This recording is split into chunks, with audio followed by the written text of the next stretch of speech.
Boa tarde, boa noite a todo mundo que está acompanhando mais uma live de DigiLabour. Meu nome é Rafael Groman, sou professor do mestrado e doutorado em Comunicação da UNISINOS. Hoje a gente vai receber aqui o professor David Nieborg da Universidade de Toronto, no Canadá. E esta é uma organização dos mestrados e doutorados em Comunicação e Economia e o mestrado e doutorado profissional em Gestão e Negócios da UNISINOS. Então, a gente vai começar hoje dando as boas-vindas neste evento Interprogramas à professora Luciana Costa, que é a coordenadora do Programa de Pós-Graduação em Economia da UNISINOS. Boa noite, Luciana. Muito obrigado por a gente estar fazendo esse evento junto hoje. Boa noite, Rafael. Eu agradeço mais uma vez a oportunidade de colaborar, então, neste evento que vai discutir um tema de extrema relevância, que é a economia de plataforma, recebendo o professor David Nieborg. Agradeço também a colaboração do PPG em Gestão e Negócios. Gostaria de dizer que, na verdade, é uma satisfação para a gente poder participar de eventos como esse, né, que buscam justamente discutir temas atuais, né, numa perspectiva interdisciplinar, né, trazendo diferentes aspectos da discussão, né, e a gente aqui busca, então, contribuir com a parte econômica da discussão que envolva, né, questões relacionadas à organização industrial, à economia da tecnologia, né, discussões de dinâmica de inovação, progresso tecnológico, economia política e economia internacional de uma forma geral. Aproveito também esse momento para destacar que o mestrado e doutorado em Economia da UNISINOS está com as inscrições abertas para o seu processo seletivo. Então, aqueles que tiverem mais interesse, né, em questões relativas ao processo de seleção, me coloco à disposição aqui, também na página da UNISINOS, podem encontrar mais informações sobre o nosso processo seletivo. Rafael, mais uma vez, te agradeço a oportunidade e estamos à disposição para colaborar em projetos tão interessantes como esse. Obrigada. Muito obrigado, Luciana. Agora chamo para conversar conosco o professor Jorge Verschuri, do Programa de Pós-Graduação Profissional, do mestrado e doutorado profissional em Gestão e Negócios da UNISINOS. Boa noite, Jorge. Boa noite, Rafael. Muito obrigado pelo convite. Estou aqui representando o coordenador do Programa de Gestão e Negócios, o Programa Profissional da UNISINOS, Marcelo Fonseca. É um prazer realmente acompanhar esse teu trabalho aqui, que tem trazido palestrantes de fora para tratar de assuntos tão interessantes, temas tão interessantes como nós vamos ver hoje sobre a economia de plataforma, e vamos tentar, de alguma maneira, participar e ajudar nessa discussão. Aproveito, assim como a Luciana já comentou, para divulgar aqui as matrículas para o processo seletivo do Programa de Gestão e Negócios, tanto mestrado quanto doutorado, estão abertas. É um processo super simples, é um processo onde a gente abrange nas nossas linhas de inovação, governança, gestão de pessoas, mercados, enfim, tem todas as possibilidades para aqueles que querem buscar um mestrado, um doutorado, e no caso do mestrado com dupla titulação com a Universidade de Poitiers, uma possibilidade única, elas vão abertas até o final deste ano. Então, eu agradeço a oportunidade de estar aqui com vocês e fico à disposição, e agradeço também a disponibilidade do professor Rafael em nos convidar aqui. Obrigado, hein?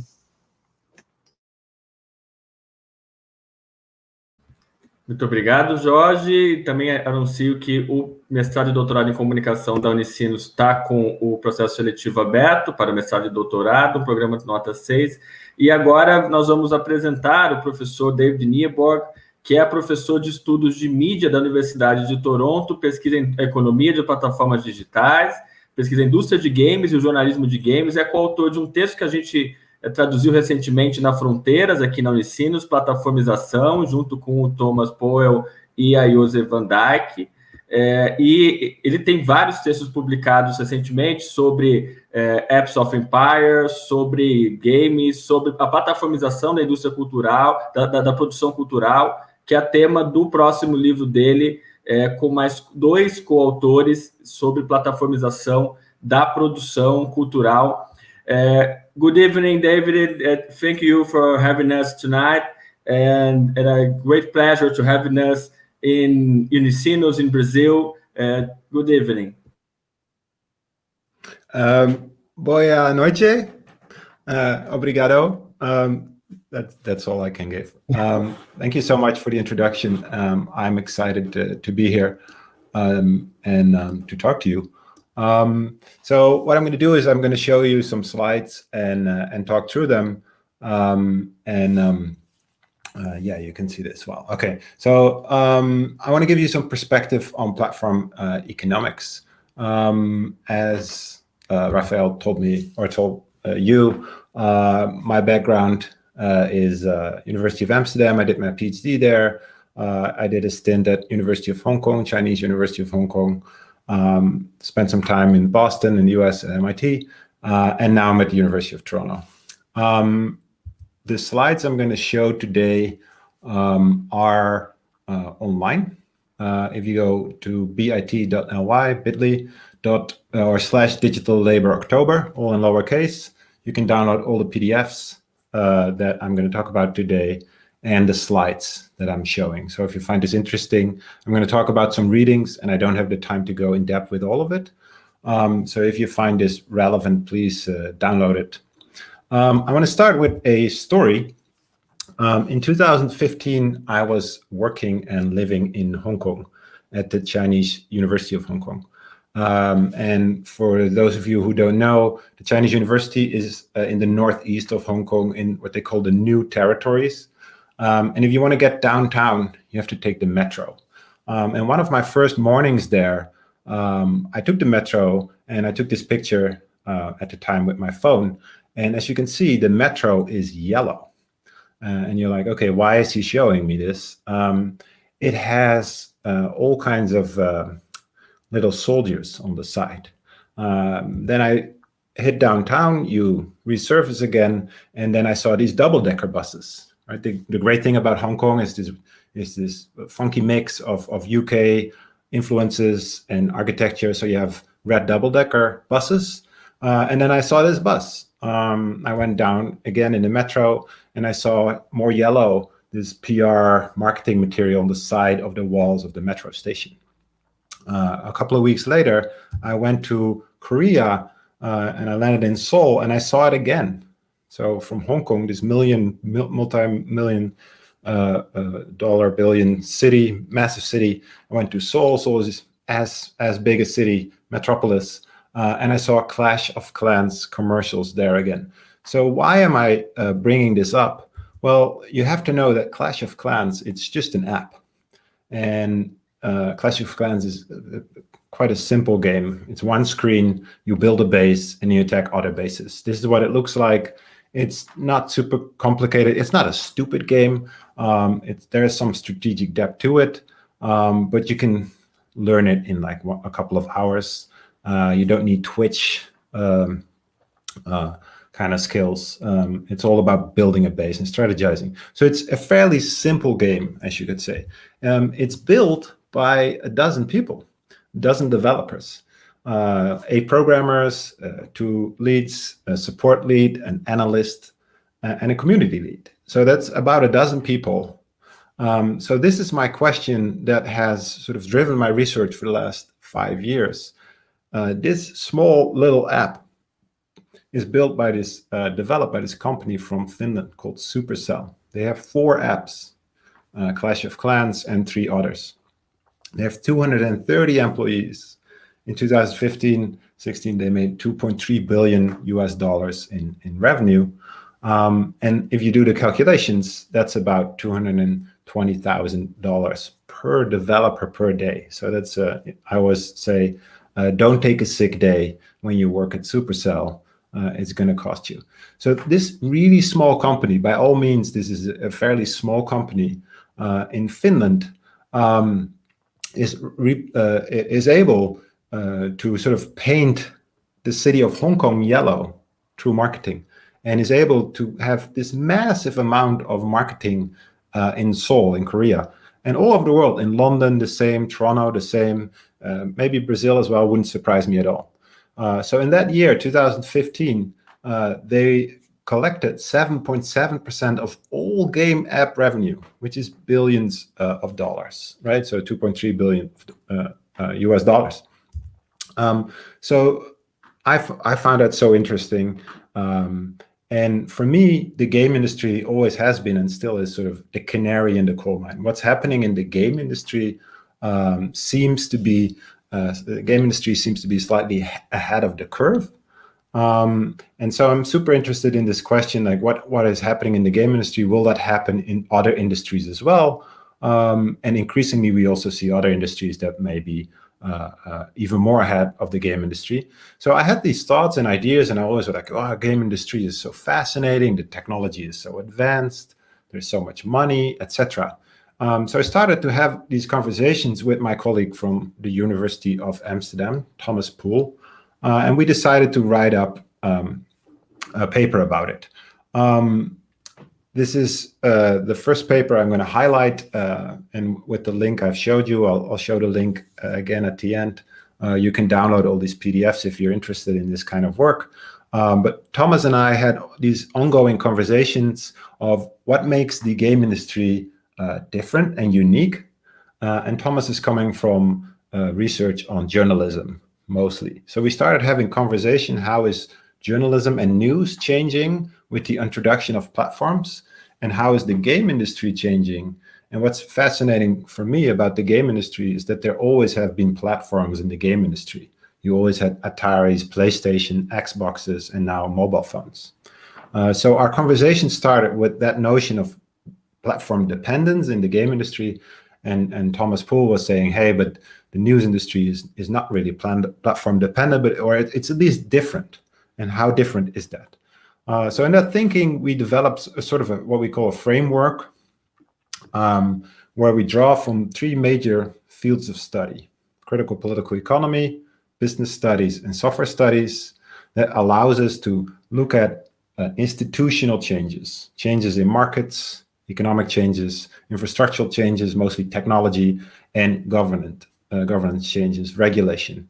And in our paper, we fleshed that out. So this was sort of our first attempt to think through this. And in a couple of seconds, in a couple of minutes, I'll highlight more what is specific about these approaches. So this was our first attempt. Then we got some good critique from our colleagues that said, hey, this is all very interesting, but if you're familiar with economics, particularly in media and communication studies, you'll know that one of the sort of challenges always is like, are you not too economically deterministic or too technology driven? So where is creativity in the picture? Where is labor? Where is the question of citizen and democracy? So to answer that question, and this is not really our expertise, we teamed up with Brooke Duffy from Cornell University, who's done a lot of research on labor, on creativity, streaming, influencers, Instagram, and such. So we decided to focus or to continue this dialogue with Brooke, and we set out a call for papers for social media in society. We got a decent chunk of submissions, which allowed us to do two special collections, 26 papers. So these are the titles of the two introductions, and I put them here because it highlights our evolution in our thinking.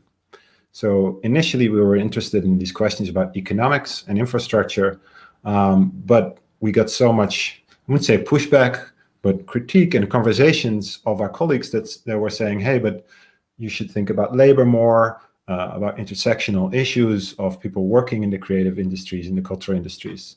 So these two special collections talk about that. 26 papers that look at different regions and different industries, from podcasting, booktubing, all kinds of regions all over the world, Spanish booktubing, Korean webtoons, governance structures in US platforms. So last year we did the first special collection, and recently we also talked more about methods, because that's still a very important question. All of these 26 papers and all of this thinking fed into what we're working on right now. We're very almost done. So as we speak, we're writing or finishing up this book. The book is called Platforms and Cultural Production, which is this culmination of thinking about these three streams: markets, infrastructure, and governance, which are really these institutional changes. That's how we frame it. The first couple of chapters of the book. And then in part 2 of the book, we reflect on how these institutional changes sort of structure emerging and shifting cultural practices. So we're very careful in not making too broad a claim here, but we would argue that markets and infrastructure and governance structure shifting cultural practices, meaning media, labor, creativity, and ultimately democracy. So hopefully around this time or a bit earlier, June, July, August 2021, the book should be out. For me, it's my first book, so I'm not going to lie, I'm super excited about it. So what's the argument in the book? Before I'm going to talk briefly about these different fields of study, the argument in the book is the question, what happens if cultural producers become platform dependent? Let me unpack that real quick first, because in this small sentence or question, there's already a decent chunk of thinking and how our thinking has evolved as well. So we're not asking what happens when cultural producers become platform dependent. We're asking if. We want to be careful not to say every bit of cultural production is always going to be platform dependent. That's just not the case. There are parts of the cultural industries, the media industries, that do not touch upon or integrated with platforms. So becoming what we call platform dependent is of course still a choice. So we want to highlight that and not make these broad claims is that every industry becomes completely subject to the rules of platform companies. That's not the case.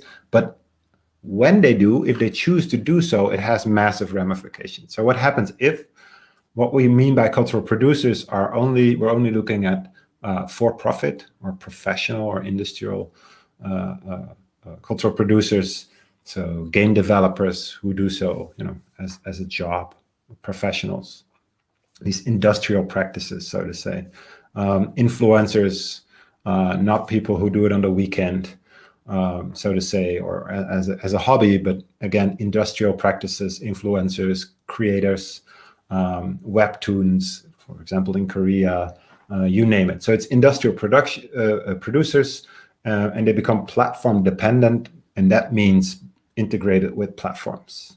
So the second part of the argument is platformization, or that's another word for us for becoming platform dependent, opens up new opportunities for cultural producers to find audiences, generate revenue, and develop new creative and democratic practices.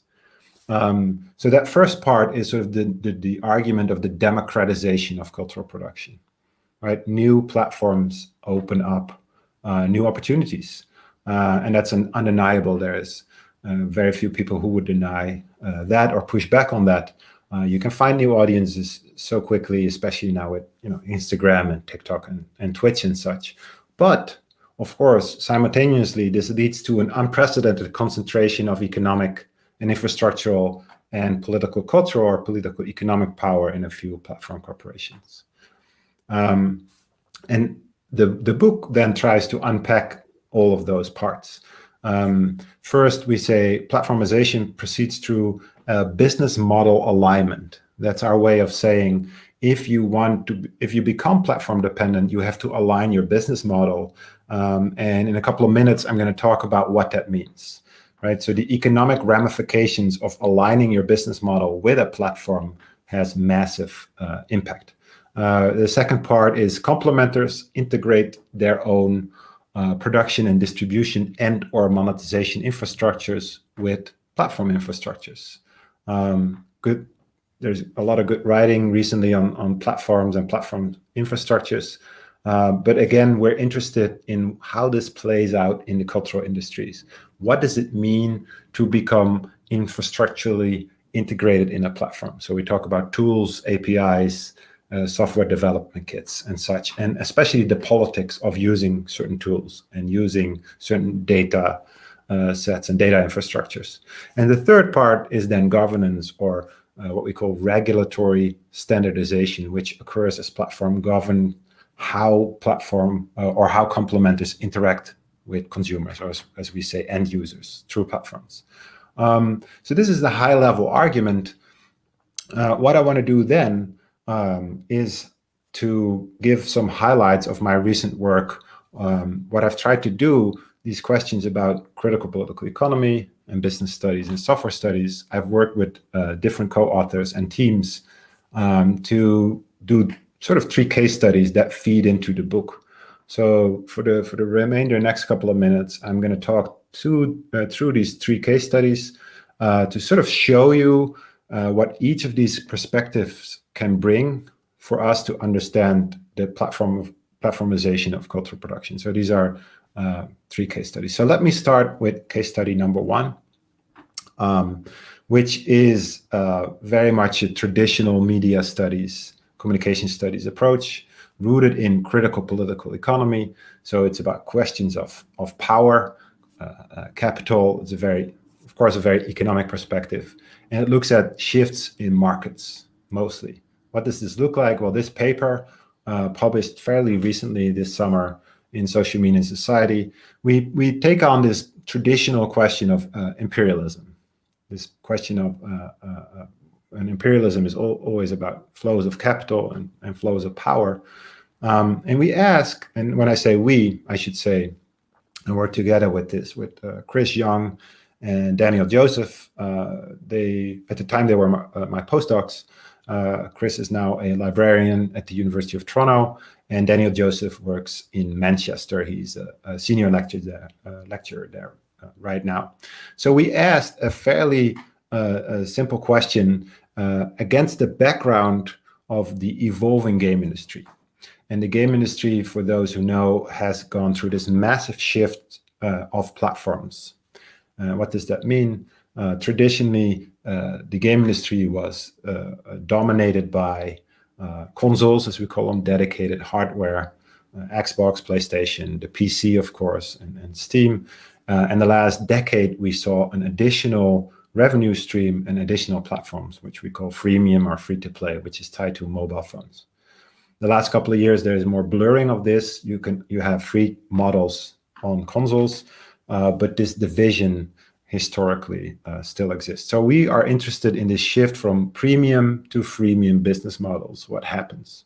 In the sort of old game industry, these countries tended to be very dominant, right? Korea, South Korea, Japan, UK, the US, and Canada, and France to an extent. These companies had platform producers, Sony, technology hardware producers, and major publishers, Activision, Blizzard, Electronic Arts, Konami, you name it. So these countries tended to be dominant. And then we asked this question: are there Canadian apps in the Canadian App Store? So traditionally, Canada was and still is very dominant in the traditional industry. Particularly Electronic Arts and Ubisoft have massive studios. I think 20,000 people work in Canada directly in the game industry, which is quite a lot. So we expected that there would be a lot of Canadian game apps in the Canadian App Store, sort of obviously. So we started to do financial research on that. Were there Canadian apps in the App Store? No, not really. What we found, we used a 3-year financial data set that had all the download and revenue numbers of the iOS App Store and the Android App Store. And then again, if you're interested in this, the paper is in the link, and it's an open access journal. So you can read up on the details, but high level, we could do pretty unique research because we got a pretty unique data set from a US company that showed us that only 5 Canadian game apps made some kind of revenue in the Canadian App Store, which is kind of remarkable when you think about it, because there is such a big industry. So this is one of those economic questions that we find very interesting in terms of political economy, right? So there are these new platforms that are very accessible, but are they also accessible for countries like Canada that have incumbent or legacy industries? Can they make a dent in this new ecosystem? No. So these are high-level numbers of the parent companies that own app companies. And what we see here is that it's sort of going back to the traditional argument of imperialism and the traditional argument of clustering of capital. If you see which parent companies own most of the game developers, it's again, which countries? Japan, US, South Korea, US, and increasingly China. So China is a newcomer, as it is in almost any industry in the world. But if you look at the parent companies on the right of this slide, it's US, Japan, China, South Korea, Italy, etc. And then really at the bottom, you see, Canada. It's almost, I don't want to say embarrassing. The Netherlands is also not in there. I say this as a Dutch person, but these numbers are pretty remarkable. But at the same time, for political economists, they're not remarkable at all, right? Because it's just the same old, where dominant companies dominate certain parts of the cultural industries. So what this shows us is the classical political economic argument of disproportionality, right? The cultural industries have never been proportional. Revenue, fame, attention, it always has been a power law distribution. A small amount of stars take up most of the revenue. And despite these new accessible platforms, not much has changed. So our argument is it's fighting over breadcrumbs. If you're a newcomer in the app economy today, it's virtually impossible. Sure, there are always exceptions to the rule, but what our financial data shows for newcomers in the industry, it's incredibly hard. So that's the first part of this question about shifts in markets and infrastructures and governance.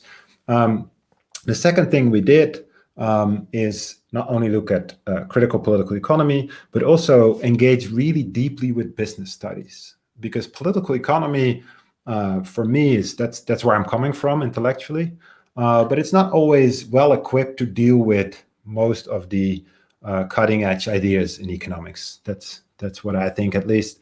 When you think about platform markets and shifts in governance, political economy does not always have a finger on the pulse. So what we did, I started working with two colleagues, Joost Rietveld, happens to be a Dutch guy, and Joe Ploeg, a German PhD student. They are both in London, University College London. And with the three of us, we wrote a paper for a business journal, Academy of Management. The title is The Co-Evolution of Platform Dominance and Governance Strategy. So here we're interested in governance, platform governance, and the effects on complementary performance outcomes. So to translate this sort of in media studies speak, we were interested in, as platforms change, as markets change, as they always do, platform companies change their governance frameworks. How does this impact cultural producers?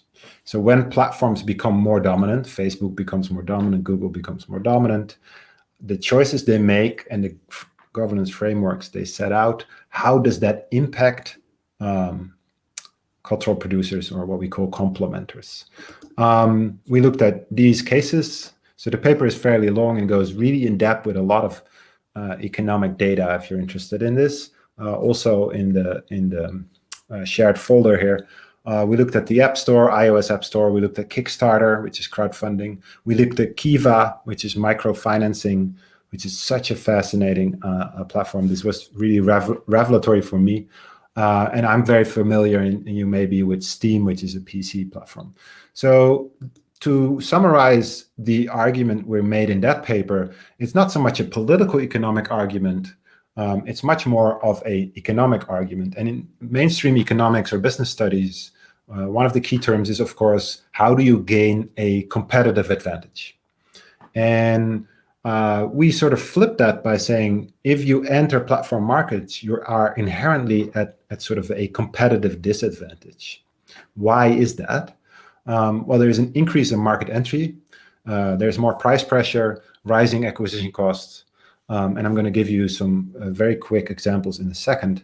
But most importantly, platforms can change all of these things. I'm going to explain in a second true governance changes, but they don't do so. Okay, what does this all mean? Let me unpack this a little bit. Why are complementers, people who work for and with platforms, at a competitive disadvantage? Well, first, all these markets have a massive increase in market entry. So the paper goes really in depth with this, with the numbers. But for every platform, the App Store, Kickstarter, Kiva, and Steam, you see massive market entry, sometimes even exponential entry, which is for most of us great, right? It's democratization of cultural production. More people have a say, more cultural diversity. So in sort of intuitively, you are like, as a media studies person, you're like, oh, yeah, that's pretty fantastic. But that has massive ramifications in economic terms, because what this slide shows, and what our data shows, is that the average prices go down. There's more competition, and the pie has to be shared with more complementers. On the left, you see also that there are more apps released, so that goes up, and the price goes down. The picture on the right shows that the cost to do marketing, the purple line, goes up pretty hard. But then the revenue per user stays sort of flat. So here you see that there's more competition, but there's higher cost in terms of marketing and monetization. And then the fourth part, and I think this is the most important part, and I hope we can discuss this a little bit, but this is sort of one of the insights of the paper. So platform markets are inherently more challenging as they evolve over time. Right? So we look at the evolution of platform dominance, and what we really find is that the more dominant a platform is, like your Facebook, your Instagram, etc., the harder it becomes for new entrants, but also how harder it is for people who are not yet successful, for complementers or cultural producers who are not successful yet. And this is to an extent also in traditional physical markets, but all of these effects are much more profound in platform markets. So this gives platform operators a chance to sort of rectify these disproportionalities. Right? Through their governance framework, they can redistribute attention. Through their governance framework, they can say, you pay more or you pay less in terms of certain fees, etc. So platforms do have the power, especially towards complementers, to cultural producers, to make changes that are more favorable in terms of labor, creativity, democracy, and just making money. However, they choose not to do so, and our data shows that they, time and time again, their policy changes do not favor newcomers. They favor incumbents. So this picture gives an example of that. I started my story with Supercell, this really successful company with only 250 employees. And what Apple did, this is a picture of the Apple App Store, they really highlighted when they had a new game out called Clash Royale, which it is, by all means, a fantastic game. I played it quite a bit. But the question for us as critical scholars, as critical media scholars, is, does Supercell need another $1 billion? Right? And here you see in this picture that Apple really highlighted, it made it editor's choice and a best new game. And this whole lower bar is all Supercell. It's all free. They don't have to pay for this. So Apple really gave many, many freebies. So this is just one example of platform politics. Another example which we flesh out in the paper is that Steam, the PC game platform, made some massive changes in its governance, which is called the green light system, where it made it much easier for new entrants. Okay, so this is the second case study, which is very much an economic perspective, business study perspective. The last case study is very short. I'm going to wrap this up. So I talked about political economy, which is very much this question about economics, distribution of power. The second perspective is much more the economic perspective, what happens with the distribution of revenue and how can government structures change that or not. And the third perspective, then the third case study, is the question about infrastructure. and sort of a software studies perspective. With Anne Helmond from the University of Amsterdam, I wrote a paper about this, and we really went in depth thinking through how the infrastructure and the architecture of Facebook Messenger, the app, changes, and how that then, of course, the question is, how does that impact cultural production? We don't necessarily talk about cultural production so much, but in this paper, we come up with a methodology and some insights how Facebook changes. So maybe you've seen this picture before, but what we talk about really is how Mark Zuckerberg and Facebook have this really long-term view where every app, Messenger, WhatsApp, Instagram, and the Facebook app become billion user properties that expand over time and again evolve. So this notion of platform evolution is really fundamental to our thinking of platforms and cultural production. Because if you think about cultural production, you become platform dependent. These platforms change so fast. And in this paper, we really track those changes, and we provide a method. How do you study those infrastructural changes? Let me give you just one brief example. Initially in Messenger, the chat app by Facebook, you could play video games, or you could, not video games, but small games. That was all researched through the backend, to the data infrastructure. So why do I bring up this example? Because it shows that initially Messenger was just an app. Then they really expanded it by giving all kinds of infrastructural support to complementers. A lot of game studios started producing games for Messenger. And then when the app was dominant, and we've seen that in the previous paper, when the app was dominant, they said, games for Messenger, it's not really working for us meaning Facebook. So in this picture in the middle, you see that Messenger for a short period of time had a games tab. You could play games instantly with your friends on Messenger. But it didn't work for Facebook, so they took it out again, instantly, completely flattening a massive part of the game industry. So all those studios working for Messenger or for Facebook, or for this platform or this app, completely, they went out of business or had to sort of shut down their app. Again, so this brings together these questions. If you want to understand cultural production and platforms, you have to take this institutional perspective, looking at the political economy, questions of capital and power, how markets change, but also how infrastructure changes and how governance models change. So essentially, that's the summary of our model. And I hope that these 3 papers have given you some sense of how we try to flesh that out. So thanks for listening. Again, if you want to download these papers or these slides, that's the link. And if you're interested in some of these projects, these are the websites. And always feel free to send me an email if you have any questions.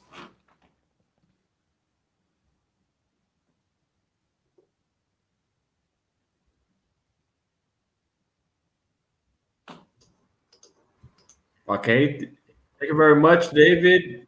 It's a great presentation. We have some questions. The first is from Lana. What do you think about the hype around VR technologies and gamification being able to change the world for good? How much could this transmedia relationship benefit marginalized groups? Yeah, that's a great question. So I think VR, virtual reality, and augmented reality are in such an important stage of their what we call diffusion in economic and innovation terms. So already we're seeing that traditional incumbents, like Facebook, particularly with Oculus, trying to sort of get into this space.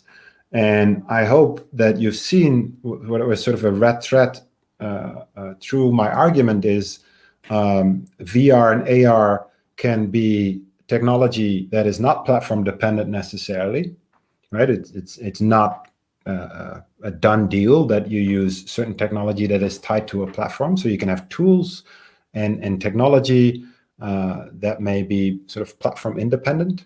But if we allow Facebook to sort of own the space of VR and AR, then me and my co-authors, and the argument we're making is it will be exactly the same trajectory or sort of route that I have outlined here. And what is that route? Well, it will be a few hits will dominate the VR and AR market. VR and AR will be very accessible, right? So all these platforms will give you tools that make it very easy to make virtual reality games or experiences, etc. But only few will bubble up. And that in turn has massive ramifications exactly for marginalized groups, right? So if you're a new entrant into a market, if you want to make money of your product, and especially if you're a more diverse group, or you're not based in a traditional media hub, let's say Toronto, New York, San Francisco, or certain European countries or Japan, it will be much harder for you, and we've seen that. So it's for VR tech and gamification used for good, it's really, once you become platform dependent, know that if you're going the for-profit route, that it will be incredibly difficult and challenging. So it's not impossible, but at least I hope that our research gives you a sense of what the challenges, economic challenges, will be. I hope that answers a part of your question. Okay, thanks. The next question is from Rovian. He asks, dominance of the platform and decrease of value capture by complementors could lead to emergence of new platform business models, especially models that have a fairer value share? Yeah, I think so. So that's sort of right, the point where we at right now. Like, how sustainable are these business models, right? So as long as the dominant players remain dominant, which is up at this point pretty likely, it's likely that the business models that work for dominant companies will remain dominant. It's not a very elegant way of me saying this, but I absolutely think that there is room for alternative business models as long as they exist outside of those platforms. Ironically, that said, like Kiva, which is a crowd financing platform, is subject to the same mechanisms, economic mechanisms. So what surprised us in our research is that Kickstarter and Kiva, which are not they're not for-profit businesses in the same way that Steam and Valve is, and Apple and iOS. So they're not incorporated businesses. They have a different mandate, so to say. And what we found is that all the 4 cases we looked at, even though they're not hardcore for-profit companies, do follow the same logics of market entry is easier, but also this concentration logic and this proportional logic, and especially governance changes, do not always favor new entrants. So in a way that worries me a little bit, but I absolutely think that in theory, new business models and new platforms for financing can exist outside of platforms, but those who make it should be incredibly aware, and especially regulators and those who design those platforms, to think about governance structures that puncture through those existing issues. And it's completely doable. Apple can do this tomorrow. Facebook can do this tomorrow. Kiva can do it tomorrow. Kickstarter as well. It just introduces a new set and a new way of thinking about governance structures. Let me give you one example. Right now, every app developer pays 30% in terms of their revenue. So Apple and Google take 30% of app revenue. Is that fair? I don't think so. right? I'm a European, I wouldn't say socialist, democratic socialist. I believe in progressive taxation. So when you think about it, why does $1 billion company pay just as much tax, that 30%, as a new entrant, a company from Brazil or a company from Canada or a company from wherever in the world that is new? They pay 30%, $1 billion company pays 30%. Why is there no progressive tax? Why, if you make a certain amount of revenue, you pay more? And of course, these are sort of pie in the sky ideals. But it just goes to show that different ways of thinking about regulation and platform governance is absolutely possible. Just those ideas need to come up from alternative or regulators. Great. Next question from our student here in UNISINOS, Gabriel Ferri. What do you think about new technologies in game streaming like Google Stadia and PlayStation Now? Do you think a wider adoption of this type of platforms may harm countries with slower internet connection? Yeah, that's a great question. Thanks for asking that, because it forces me and us to think about infrastructure. Right. So far, most of the platforms I discussed are it's mostly on the software side, but the Google product and the reason Amazon is so profitable is because of cloud hosting.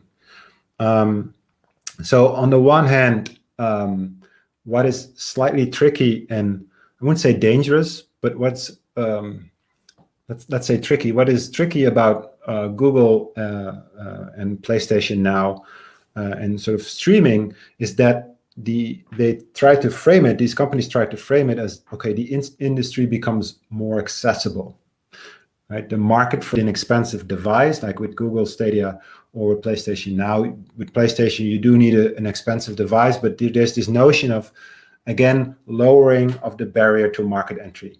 Everybody can play games now. But what we've seen with the Supercell example, Supercell shows that the game is very simple. If you stream via Google Stadia, etc., just streaming may broaden the audience. It may grow the market, but that doesn't not necessarily or at all mean that that's favorable for producers. And the second part of that is because Google and Sony own the infrastructure, you become even more locked in. So that makes you more dependent. So what happens, and especially Google, I'm excited about these technologies. I love to play games. So something like Google Stadia, I'm excited about it. But then at the same time, we know that Google has no issue with abandoning products. Right? We can all name 1 or 2 or 3 Google products that they were like, yeah, this doesn't work for us. Google Wave, whatever. It goes out of the window. And they might also just instantly do that with Google Stadia and with the example like Messenger, which we saw. One day they may invest hundreds of millions of dollars in this new technology, and the second moment they may abandon it. And platforms have a tendency to do that, especially the big companies, Google and Facebook, because they're not really in the business of game development. And especially with Google, it's not a game company. Facebook is not a game company. That doesn't make it a bad company, but they have different economic incentives. So they have no issue with downplaying news, downplaying games, or things you and I may care about if it's in their best economic interest. So the more dominant this platform becomes, the more power we give them to make decisions for us in terms of what is culturally valuable. And that's, what I do worry about.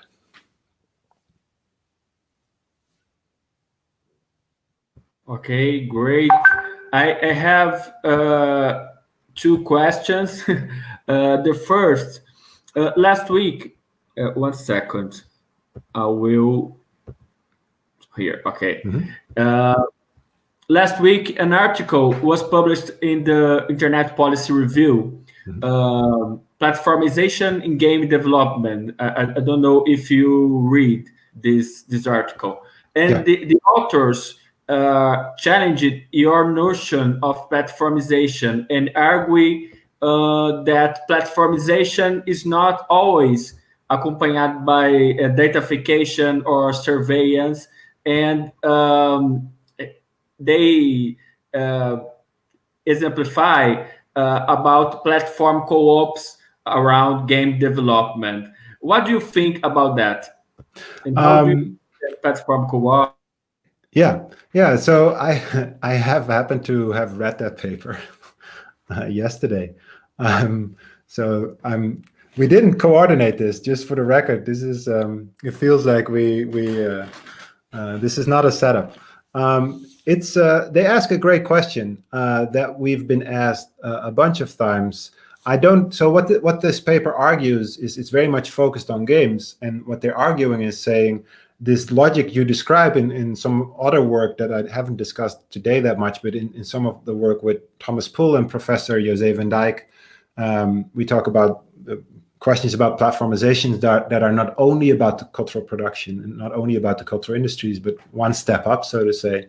And these authors say, hey, you talk about it like it's a dominant logic, right? Everything in the world will change because of platformization. And I don't think that's a fair characterization of our argument, but that's what our authors say.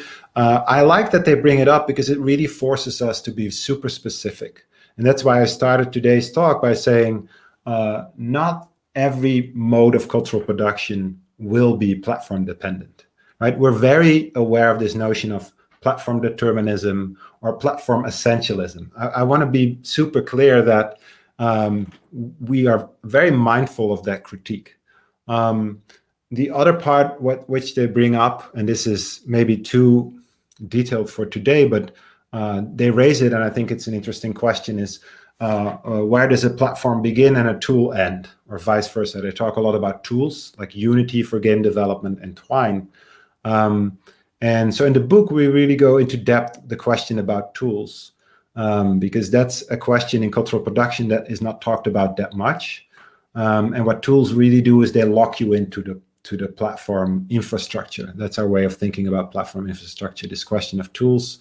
I don't necessarily agree with the authors how they define that, but that's for another time.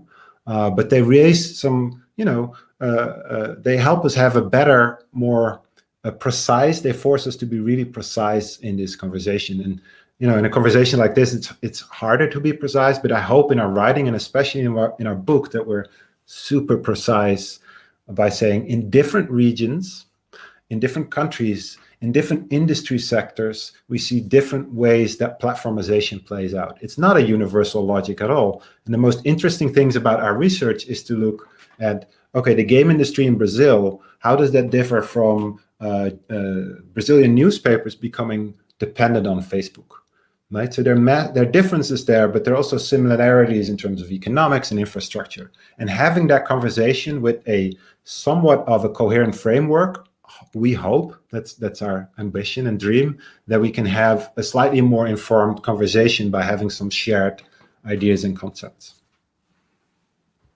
Great, thank you very much. Luciana, do you have a question? Yes, I do. Thank you, David, for your presentation. And I have a quick question. In your opinion, which will be the role of government regulation and especially antitrust policies in the platform market? So this is very top of mind for us, and working with Professor van Dijk, she is. This is really her expertise in her latest book, Platform Society. She brings that up. So she does this way better than I will ever can answer.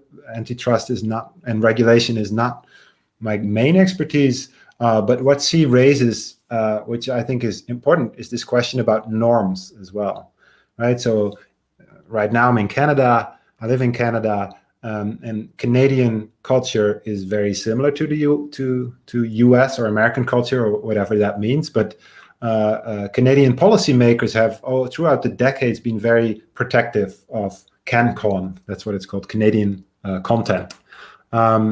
And I think in Europe, you see a really important push of saying, okay, there should be certain thresholds, or like 20 or 30% of Netflix shows need to be produced in Europe. And, as a European still, I think that's the way to go. I think also here in Canada that the Canadians can be way more forceful, and I wouldn't say aggressive because Canadians don't like that word. But I think they could be a bit more forceful in regulating these platforms, because for me, if I talk about these issues with students, you could always ask the question, how does this play out in physical markets? Right? If we do an analogy in a physical market, we would not accept any of this behavior, like what Uber is doing, what Airbnb is doing. We wouldn't take that. We wouldn't accept that just because it happens virtually or by an American or Chinese company. So I don't know. This is not really thought through answer, but I know that this is super top of mind. And a year or 2 years from now, we're working on a bigger project around this question. And I think government regulation is essential, and antitrust policies are essential. But I hope that my second paper has shown that it's very complicated. Just making a market more accessible is not necessarily the solution, which sounds a bit counterintuitive. Just saying you need 30% more Canadian content. Well, okay, then people start making that content, but if it's not visible on the platform, then the policy is moot, right? So you also need redistributive algorithms where you force a Netflix or a Facebook to highlight Brazilian or Canadian or Dutch content. So there is such a complexity, right, at this intersection of infrastructure, markets, and governance that regulators need to be mindful of, because if they make the wrong policy, it might backfire just as hard. And we're seeing that right now. There's a big debate in Canada about sort of backfiring policy changes, because policymakers have such broad strokes that it bites you in the butt inadvertently. Thanks, David. Jorge, do you have a question? I think. Okay, the next question is mine again. David, how do you relate your article, Facebook Confessions about Silicon Valley dystopianism, and the documentary Social Dilemma? Oh, thanks for asking that question. So this is one of the latest projects I've done with Professor Tero Karpi. He's my co-author. I want to not claim ownership of all these projects, right? So all the good ideas are his, so to say. So what we've been doing is, in the past, I've always been fascinated about these notions of platform imaginaries and platform discourse. And especially with students, I love to talk about this, like how is a platform like TikTok and a platform like Quibi, which just this week sort of died, how are they positioned and understood and discursively framed? So in the project with Tero Karpi, we looked at how executives who worked with or for Facebook, when they leave, how do they make sense of them leaving? And they're very critical when they leave. And they write sort of these confessions. So they have these sort of confessional creeds almost, where they say, you should never have used it, and I regret everything I've done. And what we're trying to do is to sort of place this in a wider historical context. For decades, or for many years, we had Silicon Valley utopianism, and I think we're all in media studies very familiar and aware of what that means.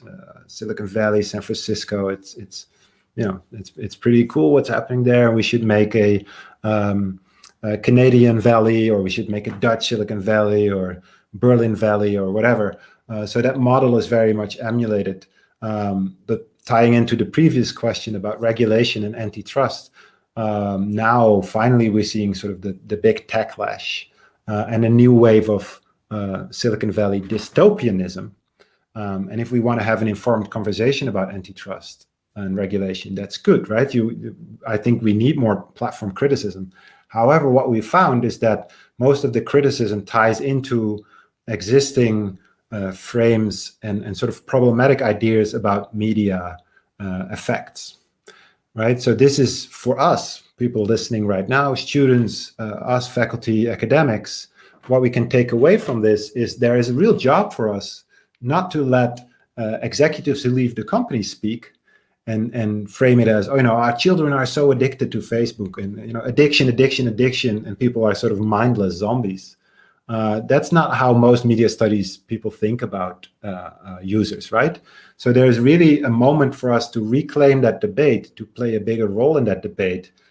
Sure, there can be Silicon Valley dystopianism, but that should go way beyond addiction and those kinds of frames, and we should sort of help that conversation along by pointing out, antitrust issues, regulation issues, diversity, intersectional questions, etc., and just the disproportionate economics of all this, rather than just people are mindless zombies, because that's not helpful. Because if you think that through, then people are sort of stupid is sort of implied, and that's not going to help anybody, because then you can walk away from it, and that should not be the purpose. Thanks. Jorge? Hi, can you hear me? Mm-hmm. Oh, thank you for your amazing lecture, Professor David. I have one question. Can you tell us what do you think is the effect of platformization for the consequence of the nature of work and employment? What's gonna happen the next few years? Yeah, so in the second half of the book, we really dig into the question of labor. And people have impressed upon us the notion that work in the cultural industries has always been precarious, right, for decades. Like a musician, you name it, any job in the cultural industries is uncertain. And nobody will ever make it. Nobody knows what's going to happen next, right? You at one moment you're famous, and then you're TikTok, and you're on a skateboard, and everybody sees you, and then it's over. The question is then, do platforms exacerbate these issues, right? Do they make it better or worse?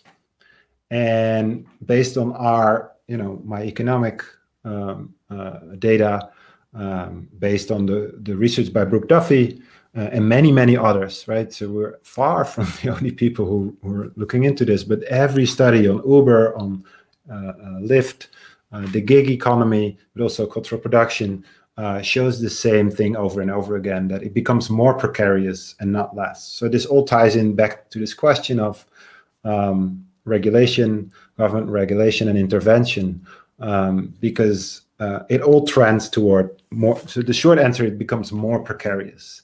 And I think what we should impress upon our students, like if I don't know how that conversation plays out with your students, but if I ask my students, what do you want to be, a media studies student? Like, many are interested in becoming an influencer. They are on TikTok, they are on Instagram, and they feel, and this is Brooke Duffy's really her thinking, this notion of aspirational labor and aspirational work, that you can become, you're just this close to being TikTok famous. And in practice, it's much more complicated than that. It's really hard to become famous. And if you have a lucky break, it's really hard to stay at the top. You have to work incredibly hard to stay there. So it's more precarious rather than less, I would say. Thank you. Great. Okay, David, we will finish our DigiLabour conversations. Thank you very much for having us. Yep. And we hope you will come to Brazil soon, next year or 2000. Yes, absolutely. And we are looking forward to read your new book with Thomas and Brooke too. Thank you very much. Thank you. Thank you so much for having me. Thank you, David. Ok, sim. Thank you very much, David. Gente, muito obrigado a todo mundo que acompanhou a nossa live. Muito obrigado ao programa de pós-graduação em Economia, ao programa de pós-graduação, mestrado e doutorado profissional em Gestão e Negócios, e ao nosso programa de pós-graduação em Comunicação da UNISINOS. E obrigado também ao David. Nos vemos por aí pela UNISINOS, digitalmente, pelos eventos e também no DigiLabour. Um abraço, boa semana. See you there.